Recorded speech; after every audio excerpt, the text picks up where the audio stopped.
Hello everyone, खमा गणिसा, कैसे आप सब लोग। Welcome back to my new blog. और आज काफ़ी दिनों बाद में, करीबन 2 महीने बाद में मैं ब्लॉग बना रही हूँ, क्योंकि आप लोगों को पता है कि मैं बद्रीनाथ केदारनाथ गई थी। तो वहाँ से आने के बाद मेरी तबीयत ख़राब हो गई और मैंने ब्लॉग बनाया नहीं। तबीयत भी ख़राब थी और मुझे आलस भी आ गया था, तो अब जाकर के मेरा आलस हो रहा है। वैसे मैंने आपको परसों के दिन रामदेवरा का ब्लॉग बना के दिया था, आप लोगों ने देखा होगा। अगर नहीं देखा तो जाकर देख लेना प्लीज़। और आज के वीडियो में मैं आपको एक कहानी एक कहानी सुनाना चाहती हूँ बच्चों की अपब्रिंगिंग के ऊपर, कि बच्चों की अपब्रिंगिंग, उनकी परवरिश कैसे करनी चाहिए। वैसे तो आप सब लोग समझदार हैं, सब जानते ही हैं, लेकिन फिर भी मेरे मन में एक कहानी आई तो मुझे लगा कि आप लोगों से शेयर करना चाहिए। तो कहानी इस प्रकार है कि एक बार एक बच्चा होता है, तो बचपन में वो स्कूल जाता है। तो पहली बार जब वो स्कूल जाता है तो स्कूल से एक इरेज़र चुरा के ले आता है। इरेज़र मतलब कि रबड़, आप लोग जानते ही हैं। इरेज़र चुरा के ले आता है तो उसकी माँ को ला करके दिखाता है कि माँ देखो, मैं रबड़ चुरा करके लाया हूँ। तो माँ बड़ी खुश होती है और कहती है, अच्छा किया बेटा, तुमने इरेज़र लेकर के आए तो अपने काम आएगा। तो उस बच्चे को एक मोटिवेशन मिलता है, उसको एक वो इनकरेज होता है आगे कि भाई और भी करके लाएंगे इस तरह की चोरी अपन। तो मम्मी खुश हो जाएगी। तो दूसरे दिन गया तो पेंसिल चुरा के लिए आया, फिर नेक्स्ट डे गया तो पेन लेके आ गया। उसके बाद में फिर वो कॉपी किताबें बैग वगैरह उसको चलता ही रहा, और उसकी माँ ने उसको कभी कुछ कहा नहीं हो, तो उसकी जो कंटिन्यूस की चोरी की जो आदत है वो चलती रही। धीरे धीरे करके वो बड़ा हुआ, और बड़ा होते होते उसकी इतनी आदत ख़राब हो गई, वो बड़ी बड़ी चोरियाँ करने लग गया। इवन वो मर्डर भी करने लग गया। तो मर्डर होने के बाद में जब उसको पकड़ा गया, फांसी की सज़ा सुनाई गई, तो जब आपको पता है कि जब किसी को फांसी की सज़ा होती है तो उसकी आखिरी इच्छा पूछी जाती है। तो उसको भी पूछा गया, तो उसने कहा कि मुझे मेरी माँ से मिलना है। तो जो वहाँ के प्रबंधक है, उन लोगों ने उसकी माँ को बुलवाया उससे मिलने के लिए। उसकी माँ आई तो उसने अपनी मम्मी को अपने पास में बुलवाया। पहले वो दूर खड़ी थी, फिर उसको पास में बुलवाया, जहाँ जिस प्रिजन में वो था उसके पास में उनको बुलवाया। वहाँ पास में ही तो जैसे पास में उसने एकदम से लपक करके उनके नाक पे काट लिया, और उनके मतलब कि पूरे चेहरे पे खून ही खून हो गया, उनको इंजर्ड कर दिया। तो पुलिस वालों ने बड़ी मुश्किल से उन दोनों को, माँ और बेटे को, छुड़वाया और फिर उसको डांटा कि तुमने ऐसा क्यों किया। हमने तुमको तुम्हारी आखिरी इच्छा पूछी थी कि तुम्हारी क्या है आखिरी इच्छा, तुमने कहा मुझे माँ से मिलना है और माँ मिलना है, तो तुमने इस तरह का इससे बर्ताव किया। तो उसने कहा कि आज जो भी मैं हूँ, जिस हालत में मैं हूँ, जो मुझे फांसी लगने जा रही है, उसके कारण कहीं ना कहीं मेरी माँ ही है। तो पूछा क्यों। बोले जब मैं फर्स्ट टाइम स्कूल से मैं रबड़ चोरी करके लेके आया तो मेरी माँ ने मुझे कुछ नहीं कहा, ना मुझे डांटा, ना मुझे मारा, ना मुझे समझाया। उसके बाद में बोला कि अच्छा किया बेटा, काम आएगा, ये चीज़ अपने काम आएगी। फिर दूसरे दिन पेंसिल लेके आया, पेन लेके आया। ऐसे करते करते मेरी आदत पड़ गई, मैं बड़ी बड़ी चोरियाँ करने लग गया, मैं मर्डर भी करने लग गया।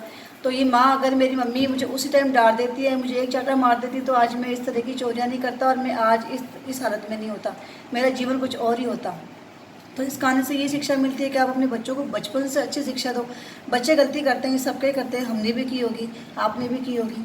तो जो बच्चे गलती करते हैं, आप उनको लॉजिकली उनको समझाओ कि ये काम गलत है, आपको नहीं करना। अगर आप डायरेक्टली कहोगे कि ये काम नहीं करना बेटा, ऐसा नहीं करो, या उनको मारोगे डांटोगे, तो वो नहीं समझेंगे।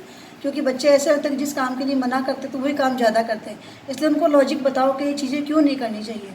तो छोटे बच्चे जो होते हैं, अगर ये है कि जिद करते हैं कई लोग, तो आप उनकी जिद नहीं पूरी करोगे तो वो थोड़ी देर रो करके रह जाएंगे। अगर उनको आप उपहार नहीं दोगे, गिफ्ट नहीं दोगे, तो थोड़ी देर वो रो करके रह जाएंगे। लेकिन अगर आप उनको संस्कार नहीं दोगे तो वो सारी उम्र रोएंगे, उनकी भी ज़िंदगी ख़राब होगी और आपकी भी ज़िंदगी ख़राब होगी। इससे अच्छा है कि आप बचपन से अपने बच्चों को अच्छी शिक्षा, गलत चीज़ों के बारे में बताओ कि ये गलत है, और अच्छी चीज़ों के बारे में बताओ। उनको अच्छे और बुरे में आप सेलेक्ट करना सिखाओ कि हमको किस मार्ग पे जाना है, किस पे नहीं जाना। मेरे भी घर में देखो बच्चे हैं, मेरे खुद का बेटा है नन्नू, आप लोग ब्लॉग में देखते हो, शिविका है, मेरे भतीजे हैं। तो हम सब लोग कोशिश यही करते हैं अपने बच्चों को। मैंने शिविका तो बहुत छोटी 1 साल की है, मैंने फिर भी मेरी बहन को कहा कि तू उसको अभी से कंट्रोल में रखना, इसको अभी से समझाना क्या सही है क्या गलत। हालांकि वो उतना समझती नहीं है, बोलती भी नहीं, लेकिन छोटी मोटी चीज़ें उसको जो वो आज से सिखाएगी तब वो आगे जा कर के समझदार बनेगी। और मेरे भतीजे भी हैं, तो भैया और बिन्नी भी पूरा ध्यान रखते हैं।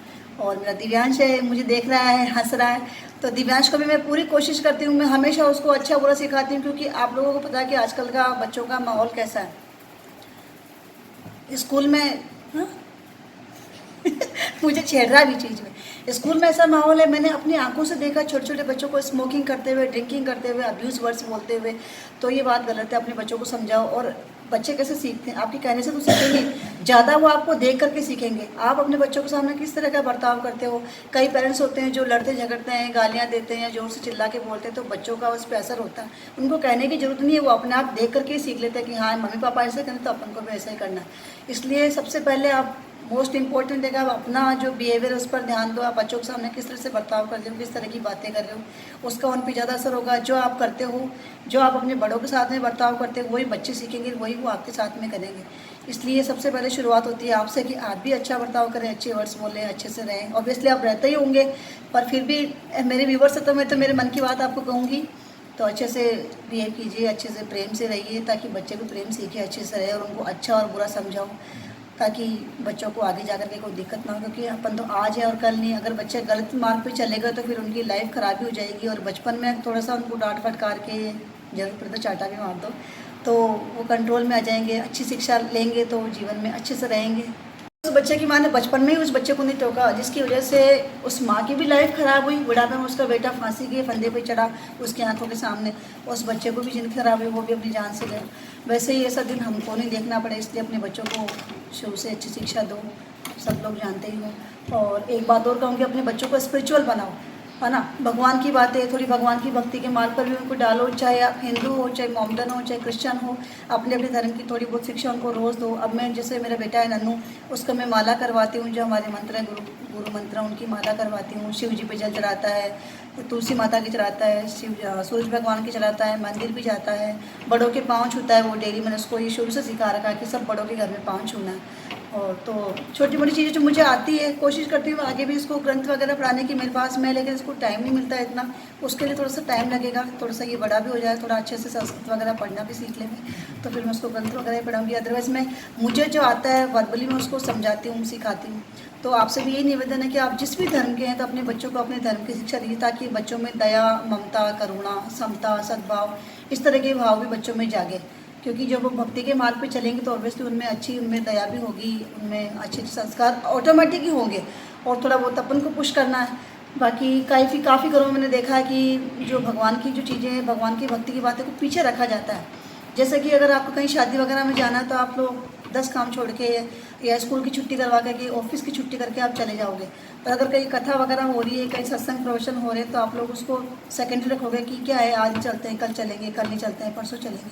तो बच्चों के ऊपर भी उस चीज़ का वही प्रभाव पड़ता है कि ये चीज़ बेकार है। भगवान की भक्ति का या सत्संग का या प्रवचन का जो भी है, कथा कीर्तन, ये सेकेंडरी है, इनका कोई ज़्यादा मतलब नहीं, वो नहीं है। आप इस चीज़ को इम्पोर्टेंस नहीं दोगे तो बच्चे भी नहीं देंगे। तो जीवन का सबसे पहले तो लक्ष्य यही होना है, क्योंकि भगवान के घर से आए हैं, भगवान के घर पे ही जाना है।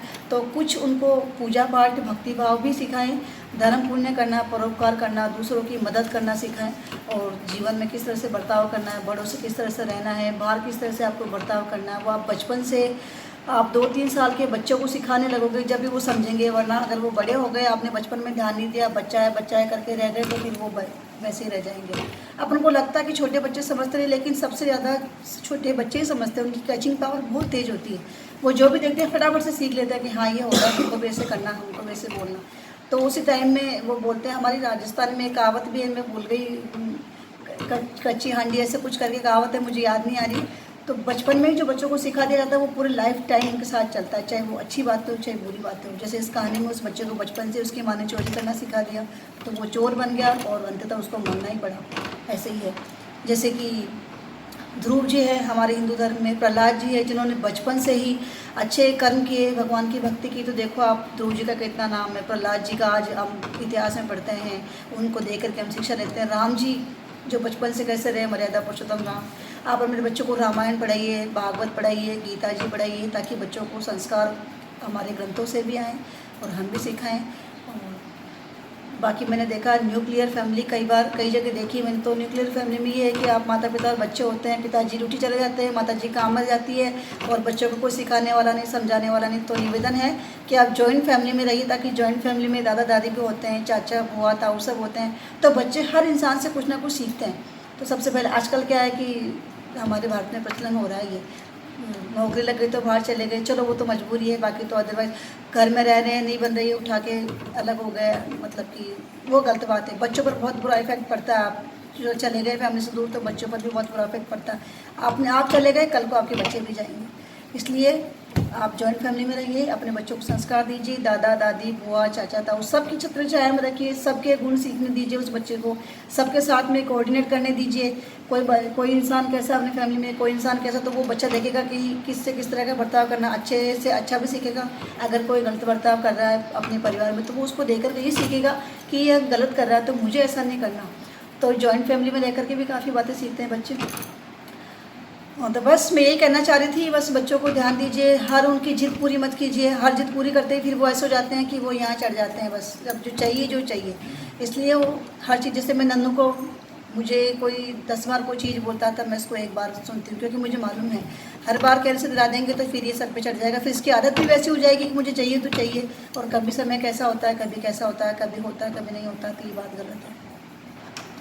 क्या हो रहा है मेरे फ़ोन में? किसी का फ़ोन आ रहा है, शायद फ़ोन आ रहा है, चलो बाद में देखेंगे। बस आज की वीडियो में यही कह रही हूँ कि बस बच्चों की जिद पूरी मत कीजिए और अच्छे संस्कार सिखाइए। बच्चों की छोटी छोटी ख्वाहिशें पूरी भी कर दिया कीजिए। ये भी नहीं कि बिल्कुल ही आप उसको बैंड कर दो, ये भी गलत है, वरना बच्चे नाराज़ हो जाएंगे और मेरा वीडियो देख लिया तो मुझे और मतलब गलत समझेंगे कि ये क्या क्या सिखाती रहती है।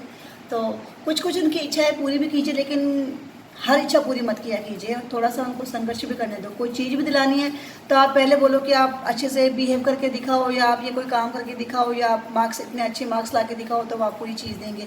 तो इस तरह से उनको मोटिवेशन भी मिलता है, अच्छे काम करने का भी मिलता है। और विशेष रूप से स्पिरिचुअल आप उनको ज़रूर सिखाओ, स्पिरिचुअल बातें। मुझे कोई फ़ोन कर रहा है बार बार, एक सेकेंड। स्पिरिचुअल बातें भी सिखाओ ताकि बच्चों की को मेंटल पीस भी मिलेगी, अच्छे गुण भी आएंगे और हमारी जो संस्कृति है, सभ्यता है, वो आगे बढ़े। क्योंकि आपको मालूम है आजकल कैसा पश्चिमी संस्कृति आ रही है अपने भारत में भी, कैसे कैसे कपड़े पहनते हैं, किस तरह से बातें करते हैं। तो हमारा धर्म भी जानना बहुत ज़रूरी है। और बस संस्कार दीजिए, संस्कार के बिना बच्चे की लाइफ ख़राब हो जाएगी। बस इतना ही कहना चाहूँगी। मिलते हैं नेक्स्ट व्लॉग में। आपको मेरे व्लॉग कैसे लगते हैं? बहुत दिन हो गए मैंने व्लॉग नहीं बनाया, तो प्लीज़ माफ़ कीजिएगा। आगे से पूरी कोशिश करूँगी व्लॉग बनाने की, आपको कुछ मोटिवेशनल या कुछ भी, किसी भी तरह का आपको वीडियो बना करके दूँ, ताकि आपको और मेरा कनेक्शन जुड़ा रहे, ना आप मेरे को भूल जाओगे। नन्नू देख रहा है मुझे बैठा बैठा। तो आपको मेरे वीडियो कैसे लगते हैं तो आप मुझे प्लीज़ कमेंट करके ज़रूर। If you like my video then please do like, share, comment and subscribe to my YouTube channel, और मुझे आगे बढ़ने का मौका दीजिए। और माफ़ कीजिएगा, बहुत दिनों बाद आपसे मिली, कंटिन्यू रहने की कोशिश करूँगी। हरे कृष्णा।